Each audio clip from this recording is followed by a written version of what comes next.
Bueno, buenas tardes. También doy las gracias por la invitación a poder hablar en este foro y empiezo directamente con la charla. Bueno, voy a hablar de la infección en el abdomen pediátrico y la infección del abdomen pediátrico en el casi 60% de los casos se centra en la apendicitis, que es un cuadro clínico muy clásico y también muy clásico de la guardia. La apendicitis suelen venir a partir de las 3 de la tarde. Luego hablo de la adenitis mesentérica con la ileitis terminal, que es un cuadro también muy frecuente, pero de exclusión. Luego la colicistitis aguda, que a diferencia del adulto es bastante menos prevalente, es decir, que entre 100.000 casos de colecistitis aguda del adulto hay 1,5 del niño, o sea, una clara diferencia de prevalencia. Y en último lugar, una miscelánea de otras infecciones. Empezando con la apendicitis aguda, como digo, es un cuadro muy prevalente. Si se pone apendicitis aguda en el buscador del Pediatric Radiology, que es la revista de referencia para los radiólogos pediátricos, salen cientos y cientos de artículos. Bueno, es la causa más frecuente de abdomen agudo quirúrgico en la edad pediátrica, aunque ya veremos que no todas las apendicitis son quirúrgicas. Bueno, encontraremos apendicitis con una imagen normal. Esta es la apendicitis flemonosa localizada en fosa ilíaca derecha. Luego habrá apendicitis que encontremos que tienen una morfología ecográfica, porque esto se maneja con ecografía no tan habitual. Una apendicitis proximal o de la base, que es bastante poco frecuente, distal o de la punta, que es bastante habitual, sin afectación del cuerpo y la base del apéndice, una apendicitis invaginante que se introduce hacia el interior del ciego. La apendicitis del muñón está descrita en la bibliografía, pero ya es inexistente porque ha cambiado la técnica quirúrgica y ya no queda ningún apéndice en la base, ya no hay muñón, que antes, después de haber sido operado una apendicitis, volvías a tener una segunda apendicitis y es por el resto de tejido que teníais allí. Y luego la apendicitis del neonato, que es casi inexistente. Existen una serie de localizaciones variables del apéndice, que haré una diapositiva específica de este tema. Luego, localizaciones inhabituales, pues en el situs inverso o en la malrotación, que tenemos apendicitis en el lado izquierdo, tanto en el hipocondrio como en la fosa ilíaca izquierda. Una serie de complicaciones como la perforación con el acceso y la sepsis, fístulas a la vejiga o a la cavidad uterina, obstrucciones de la vía urinaria por una gran masa accesificada o pequeña, grande o pequeña, que esté en el territorio de la vía excretora del riñón y, por lo tanto, da un cuadro obstructivo de la vía urinaria. E incluso publicados algunos case reports de apendicitis rotas cuyo apendicolito va hacia el ovario y produce acceso ovárico, etc. Y luego cuadros implicados en el apéndice, por ejemplo, una hiperplasia nodular linfoide, que es bastante más prevalente de lo que parece, la afectación del ilion acompañando al apéndice, niños que tienen válvulas de derivación ventriculoperitoneal y que tienen dolores en fosa ilíaca derecha y no sabemos bien si la afectación está en relación con el extremo de la válvula o con el apéndice, cuadros de inmunodepresión que hacen tiflitis y que tenemos que quedarnos quietos y esperar para ver qué ocurre, enfermedad inflamatoria intestinal, fibrosis quística, etc. Bueno, voy a comenzar con el primer caso, que es una apendicitis aguda flemonosa. Es una apendicitis que está empezando a ser apendicitis. Un niño de 8 años que acude a la urgencia con dolor en fosa ilíaca derecha, febrícula y vómitos. Este cuadro, esta triada clínica, dolor en fosa ilíaca derecha, fiebre y vómitos, es el cuadro típico descrito de la apendicitis. Tiene 8 horas de evolución. No le ha dado tiempo a que aquello aumente y sea un cuadro un poquito más pasado. Vemos la imagen típica de una apendicitis. Esto es una estructura tubular terminada en fondo de saco, con un engrosamiento moderado de la pared, con un aumento de tamaño de la luz. Esta luz tiene contenido ecogénico en su interior. Hay algunas zonas con un poquito de más ecogenicidad, que puede ser apendicolito o fecalito. La base de este apéndice está un poco hiperémica, no el resto del apéndice. Vemos que parece que la zona del ilion, que está adyacente a este apéndice tiene un poquito de disminución del peristaltismo y hay una mínima cantidad de líquido en el extremo más distal del segmento 6 hepático. Esto se puede clasificar como una apendicitis aguda no complicada de carácter de morfología flemonosa, que fue el diagnóstico prequirúrgico y posteriormente el postquirúrgico. El caso 2, ya vamos avanzando un poco en esta apendicitis, ya es un niño que viene a la urgencia con signos de irritación peritoneal. Aquí lo que estamos viendo es un apéndice muy superficial, vemos aquí la pared abdominal, el recto, el transverso y los dos oblicuos, está muy colindante, muy cercana a la pared abdominal, vemos que está en fosa ilíaca derecha y se dirige medialmente hacia el interior de la pelvis. Es corta, tiene apendicolito en el interior y en la base tiene un engrosamiento mayor que en el extremo, que en la punta. Esta está más hiperémica que la anteriormente que hemos dicho. En la pared ahí hay más componente inflamatorio. Tiene también un apendicolito, que es esta zona, esta imagen redondeada con sombra acústica posterior en un apendicolito calcificado. Y luego, si seguimos estudiando en esa fosa ilíaca derecha un poco más profundo, vemos que ahí hay un contenido de un líquido ecogénico al que no vemos claramente la pared, pero sabemos que debe proceder de la patología inflamatoria infecciosa de este apéndice. El ilion terminal está dilatado.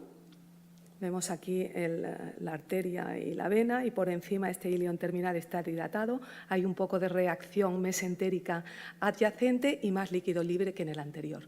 Esto es un paso más avanzado de esto dentro de esta apendicitis aguda. Es una perforada que está empezando. Luego ya una perforada ya más pasada.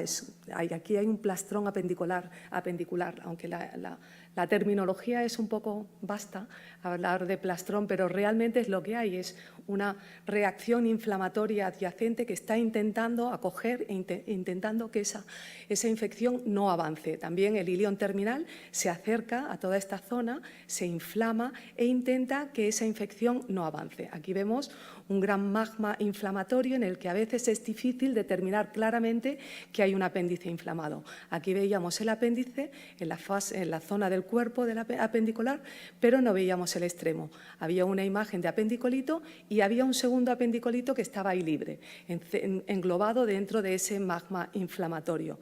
Aquí vemos apéndice y otra parte del apéndice y todo el magma intentando acoger a esa patología inflamatoria.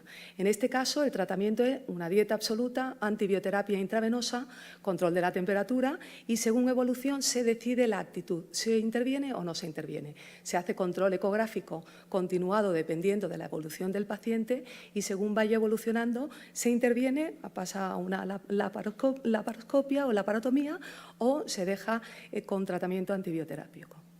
Y luego está ya la apendicitis aguda perforada y complicada.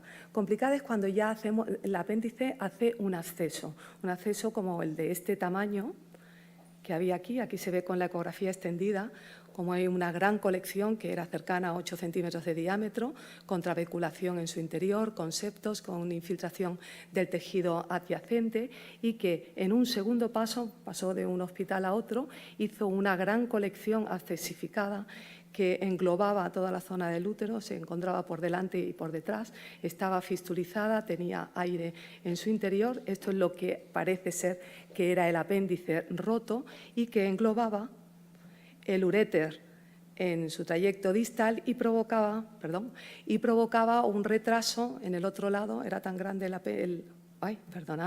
era tan grande la colección, como podéis ver en el plano axial de la pelvis, que provocaba una obstrucción de la dinámica del líquido, de la dinámica del uréter distal izquierdo. Esto me lleva a decir que también cuando haya apéndices complicadas y perforadas de esta calidad, el escáner que hay que hacerle es de todo el abdomen. Cuando tenemos alguna duda, que todos lo hemos tenido con el apéndice, hemos hecho algunos TC sin contraste y localizados en la zona del apéndice, pero cuando estamos en un cuadro clínico tan severo, es mejor hacer un TC de arriba abajo, desde diafragmas hasta pelvis y con contraste. Bueno, la apendicitis perforada, hay un signo, aparte de todo esto que he comentado, que se llama, un signo que podemos ver cuando hacemos la ecografía, que es el aumento de la ecogenicidad periportal. Se llama el hígado con noche estrellada.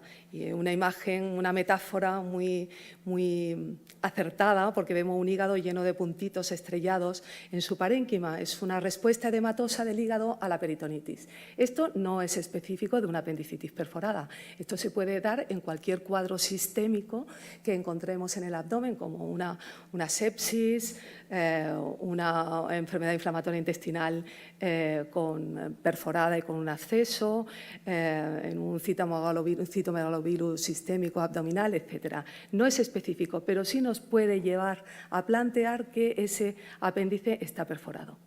La tasa de perforación tenemos que tener en cuenta que es mucho mayor en los niños que en los adultos y que la perforación tiene un tiempo de presentación mucho menor en los niños más pequeños que en los niños más adultos. Es decir, los niños de 5 años hacia abajo se perforan más que los adultos y más rápidamente que los niños más mayores. Por eso es importante un estudio rápido de todo este cuadro. En relación a la localización del apéndice, como he dicho que iba a poner una diapositiva específica de esto, es que a veces el apéndice nos da un poco de dolor de cabeza, porque claramente al niño le duele la fosa ilíaca derecha, claramente tiene una leucocitosis, claramente al levantar el transductor le duele y no la encontramos. Y es que a veces está en otros sitios, como por ejemplo en las diapositivas de abajo se localiza retrocecal. Aquí está claro que tenemos el apéndice y aquí está el ciego. Bueno, voy a dejar de hacer esto con esto porque... Y aquí está el ciego, o aquí está laterocecal ascendente, aquí está el extremo hepático y aquí tenemos la punta del apéndice con un pequeño apendicolito. Bueno, todas estas son las localizaciones que podemos encontrar en el apéndice, porque la base del apéndice sí que es fija, se localiza posterior y medial en la base del ciego, donde se unen las tres tenias.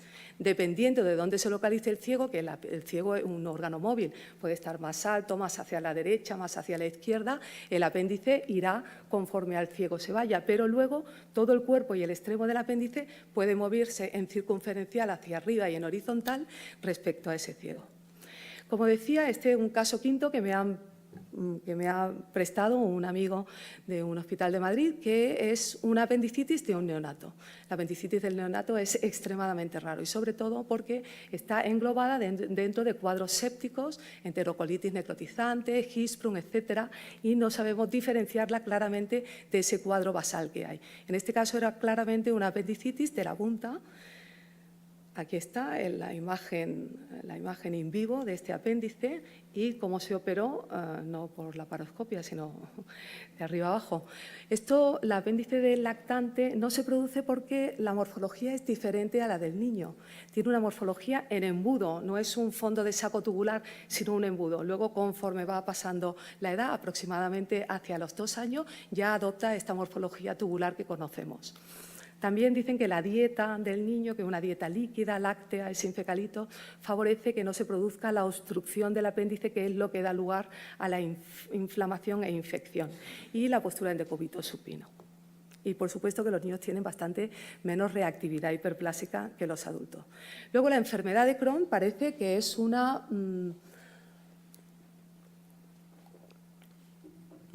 parece que favorece el que no se haga apendicitis. En nuestro caso hemos revisado con el digestivo pediátrico las enfermedades de Crohn y no tenemos ninguna apendicitis en una enfermedad de Crohn. Y eso que hay muchas enfermedades de Crohn.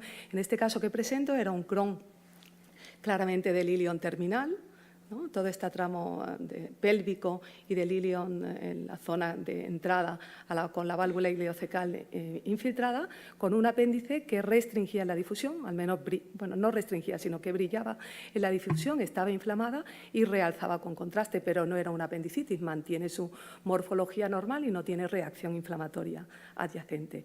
Entraba a formar parte de la inflamación de todo ese cuadro del Crohn. Esto es un niño con una apendicitis en el contexto de una válvula de derivación. Tenía un dolor en fosa ilíaca derecha y el extremo de la válvula estaba en fosa ilíaca derecha. Hablé con la neurocirujana porque la mayor parte de los extremos valvulares están en fosa ilíaca derecha. ¿Por qué están en fosa ilíaca derecha?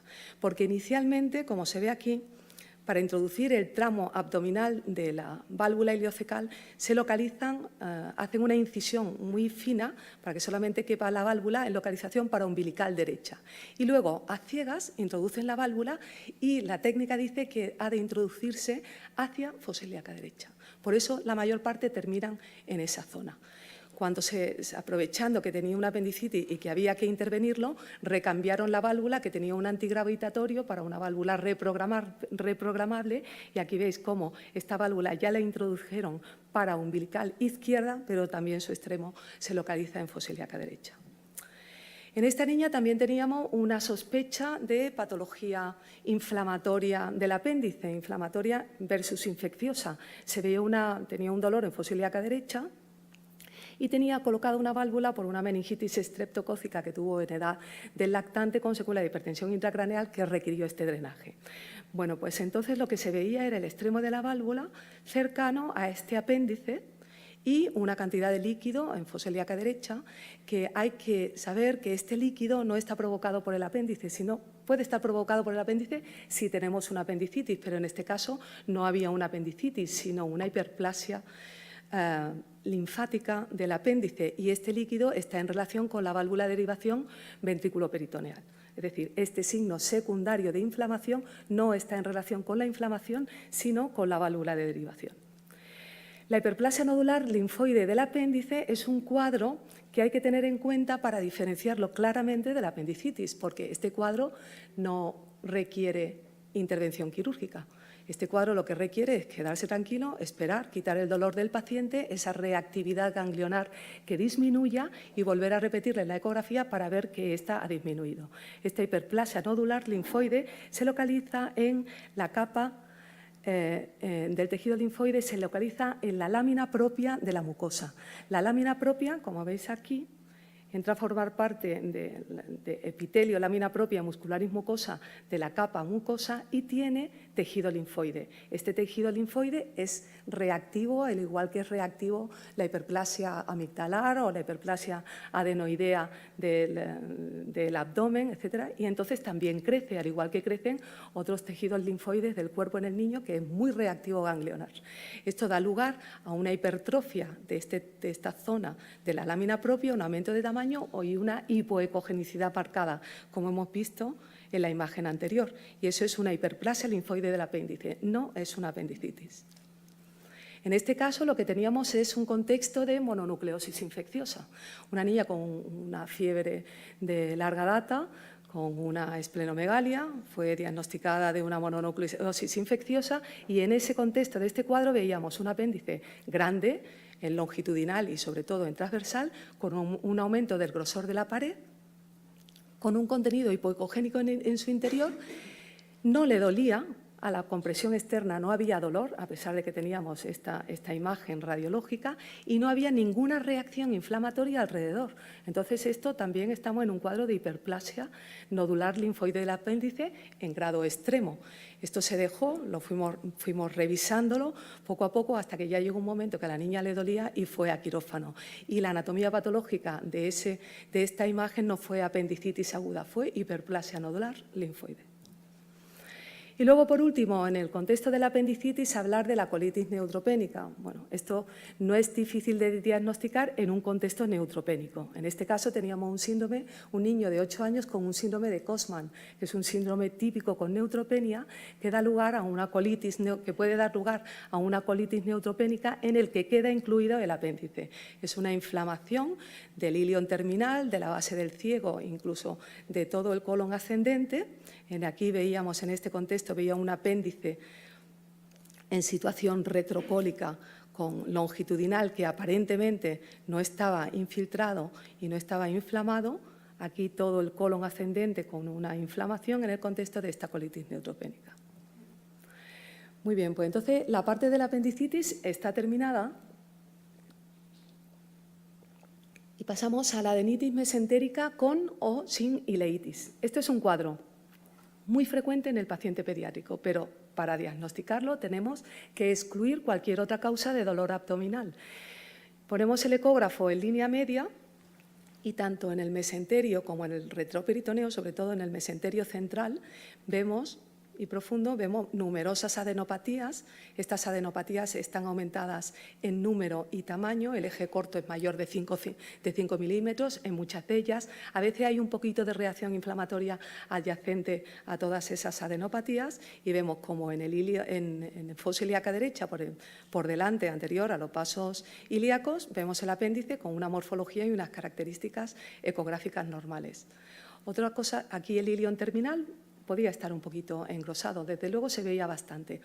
Y otra cosa que pasa en este cuadro es que cuando nosotros apretamos en esa zona donde está el ganglio inflamado, al niño le duele. Nosotros le preguntamos al paciente, ¿dónde te duele? El niño hace así con el dedo. Y nosotros ponemos el ecógrafo y al apretar, al comprimir, le duele. Un signo muy característico de la adenitis mesentérica, que le duele. A la compresión externa hay dolor. En este caso, la adenitis mesentérica no es infrecuente que vayan asociados a ileitis terminal. Es un cuadro inflamatorio generalizado. Como digo, los niños son muy reactivos ganglionares y, por lo tanto, en menores de 8 años, 8, 9, 10, 5 años, hacen todos estos cuadros inflamatorios adenopáticos. En este niño de 10 años teníamos vómitos y fue ingresado en observación porque tenía una intolerancia oral, dolor abdominal, el Bloomberg era dudoso, etc. Y al realizar la ecografía lo que veíamos es un cuadro de adenitis mesentérica, múltiples adenopatías aumentadas tanto en tamaño como en número. No suelen ser confluentes, sino que estas adenopatías son aisladas, cada una tiene su propio hilio y su forma, ¿no? son reactivas, inflamatorias, no son deformes. Y veíamos el apéndice bien, ¿no? Normal en fosa ilíaca derecha, por lo tanto podemos concluir claramente que eso es una adenitis mesentérica. En este caso, sin embargo, no veíamos el apéndice, por más que lo buscábamos, no se encontraba. De cualquier modo, la morfología y los hallazgos que encontrábamos eran de adenitis mesentérica. También tenía un claro dolor a la compresión externa. Había mucha hiperemia, pero estaba preservado el hilio central de todas estas adenopatías. Y también se dio de adenitis mesentérica a pesar de que tenía un Bloomberg positivo. Pasamos al tercer grupo de patología, ¿voy bien? Que es la colecistitis aguda. 9 minutos. 9 minutos. Bueno, la colecistitis aguda es un cuadro clínico poco frecuente. Y dentro de la poca frecuencia que tiene la colecistitis aguda, que ya he comentado anterior, la diferencia con el adulto, es que hasta el 80% de los casos es acalculosa. No encontramos una litiasis en esta colecistitis. La mayoría de los casos están asociados a infecciones sistémicas, como el virus de la hepatitis A, el Epstein-Barr, fiebres tifoideas, inmunodeficiencias, por el virus no me sale, el VIH y el citomegalovirus. Luego también cuadros de pacientes con nutrición parenteral, postquirúrgicos graves, quemaduras extensas. Está muy descrito en la enfermedad de Kawasaki y hay una asociación directa entre la colecistitis aguda en el Kawasaki y la patología coronaria. Tiene mayor tendencia a complicaciones como gangrena y perforación. Más tendencia a estas complicaciones que las colecistitis litiásicas. Y el tratamiento, en principio, es un tratamiento médico, un tratamiento conservador y, a posteriori, la intervención, si es necesaria. Luego podemos encontrar colelitiasis sin colecistitis, colelitiasis con su litiasis en el interior de la vesícula biliar o con su barro biliar, en cuadros de anemia hemolítica, fibrosis quística muy típico, puede aparecer en la enfermedad de Crohn por depósito, sobre todo el barro biliar, en resecciones intestinales amplias, etc. Bueno, esto es un niño que tiene aproximadamente 3 años, procedente de urgencias, con fiebre de 38 grados, decaimiento, vómitos y un dolor abdominal difuso. Claro, un niño pequeño no sabe determinar claramente dónde le duele el abdomen. Tiene un abdomen distendido, pero el niño no te dice me duele fosa ilíaca derecha o hipocondrio derecho, dice que le duele todo el abdomen, ¿no?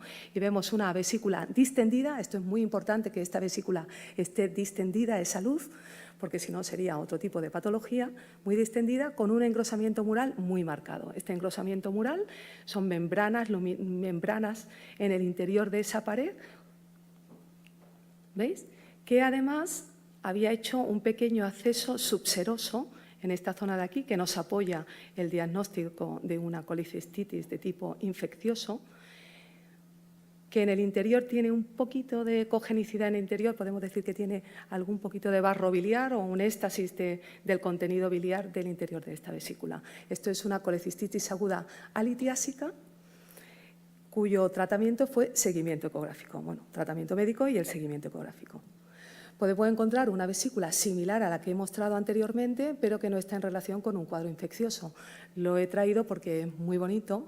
Es un cuadro de un niño con una faringoamigdalitis que estaba tratado con amoxiclavulánico y en este contexto hizo lo que es muy típico, una glomerulonefritis postestreptocócica. Como se puede ver en este riñón que está más ecogénico de lo normal y aquí también hay un poquito de contenido líquido en el borde subhepático, ¿no? En ese contexto de síndrome nefrítico hay una reacción inflamatoria que no infecciosa de la pared de la vesícula biliar, dando esta imagen que comento aquí. Pero esto es inflamatorio, no infeccioso. Otros cuadros infecciosos abdominales pediátricos. Ya esta es la última parte. Pues un cuadro clínico muy pediátrico, la mononucleosis infecciosa, en el contexto de un virus provocado por el virus de Epstein-Barr. Lo he traído simplemente para mostrar cómo a veces en los niños con fiebre prolongada o fiebre intermitente de varios meses de evolución, a los que les sale una adenopatía cervical, que la vamos estudiando, y luego tiene una hepatoesplenomegalia, no sabemos bien si es el inicio de un cuadro hematológico tumoral o es una infección crónica. En este caso, dada la duda que había, llegó a hacerse un PET-TAC en el que había una captación metabólica aumentada de adenopatías ciliares, también tenía una adenopatía aquí, que lo seguimos con ecografía, y una hepatoesplenomegalia, adenopatías en el hilio hepático, etc. Y también lo traigo para decir que cuando hay una esplenomegalia en este contexto, también los vasos accesorios crecen en conjunción con el hígado, con el bazo este que crece. Crece el bazo y crece también el bazo accesorio. Otro cuadro también sistémico que es muy prevalente en nuestra zona, en Málaga, es la leishmaniosis visceral. Aquí enseño 3 pacientes con leishmaniosis y una forma de presentación muy diferente. Pues una esplenomegalia en todos los casos, aquí una esplenomegalia heterogénea con un borde muy lobulado, algunas zonas de hipoecogenicidad, otras más hiperecogénicas. Aquí un niño más pequeño con un bazo punteado, con una ecografía con traductor de superficie en el que se ven 2 imágenes nodulares que presumiblemente en este contexto son accesos, y este es un niño mayor que coordina las 2 cosas, la lobulación periférica del borde esplénico y los accesos. La leishmania que produce esta leishmaniosis visceral se llama infantum y el tratamiento es como un tratamiento, siendo un protozoo, es un tratamiento de hongo, una anfotericina B de tipo liposomal que se pone intravenosa. La liposomal no produce nefropatía. Y, por último, una leishmaniasis visceral también en el contexto de una leucemia. El niño había padecido la leucemia aguda linfoblástica, estaba ya en remisión, pero apareció con una gran esplenomegalia, como podéis observar, y múltiples adenopatías de gran tamaño, mesentéricas, infiltrando todo el mesenterio, que hacían pensar que, junto con la analítica, que también era un poco dudosa, que hubiese una recidiva de esta leucemia. Pero la analítica también, al ser un sitio endémico, como digo, Málaga, de leishmaniosis, también se hizo un estudio de leishmania y dio positiva la IgM, tanto la IgM como la IgG. Entonces correspondía a una leishmaniosis y no una recidiva de la leucemia, aunque cursó también con pancitopenia. Bueno, este niño fue a esplenectomía total por el gran riesgo que tenía de infarto esplénico y se hizo una laparotomía subcostal izquierda, extirpándose un bazo de 30 centímetros de diámetro cráneo-caudal y, como comentaba también, el bazo accesorio. Es imprescindible la extirpación también de los bazos accesorios porque si no vuelven a crecer. Y, por último, la enfermedad por arañazo de gato, por la Bartonella henselae, en el que es muy importante el estudio de la historia clínica con el paciente. Pues siempre el pediatra siempre comenta, hay animales en el contexto de familiar, etcétera, y este niño pues tenía contacto con gatos y había tenido un arañazo, que generalmente los arañazos son en la zona del brazo o en la zona cervical, y por eso las adenopatías que encontramos en este cuadro clínico son cervicales o epitrocleares o supraclaviculares. En el estudio de extensión pues se vio que este niño también tenía una hepatoesplenomegalia con numerosas LOEs que llevaron incluso al estudio mediante resonancia para saber si estas LOEs eran abscesos o no eran abscesos y tienen un comportamiento de difusión con brillo en secuencias de difusión, un comportamiento T2 y caída de señal en el mapa DC, como se muestra ahí.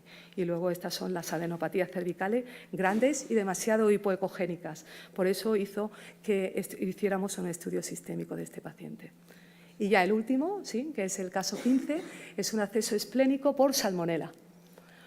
Lo he traído por ser tan espectacular. Este era un niño de 13 años con una fiebre intermitente que no sabemos cómo pudo durar un mes en su casa y le dolía, dolor costal izquierdo, pero seguía yendo al colegio y con la febrícula y todo, y cuando le hicimos la ecografía de forma ambulatoria encontramos que tenía una gran colección hipoecogénica en todo el parénquima esplénico, un bazo aumentado de tamaño, globuloso, probablemente por este acceso, no porque por sí mismo ese bazo estuviera grande, con una elevación de semidiafragma, atelestasias subsegmentarias basales por esta disminución de la motilidad del diafragma secundario a la colección esplénica, que como veis en la resonancia también se comporta como un acceso, y esta es la imagen del drenaje de este acceso con todo el contenido purulento y cómo finalmente quedó el acceso disminuido, el bazo disminuido de tamaño y con su especie de cicatriz central tras el drenaje de esta colección. En resumen, la apendicitis, el cuadro clínico que todos tenemos que saber y que tenemos que ver en ecografía, la adenitis mesentérica tan frecuente, la colecistitis aguda bastante infrecuente y otro tipo de infecciones que ya vienen dirigidas por el pediatra.